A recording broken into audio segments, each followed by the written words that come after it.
Cognitive behavioral therapy, CBT, is a type of psychotherapy that focuses on the connection between a person's thoughts, feelings, and behaviors.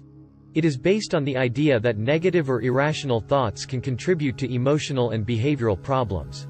CBT is a structured and goal-oriented approach that involves identifying and changing negative thought patterns, challenging and modifying unhelpful beliefs, and learning new coping skills and behaviors.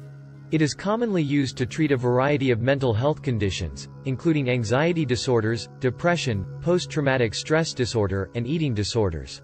CBT is typically conducted in a one-on-one therapy session with a trained therapist, although it can also be done in a group setting.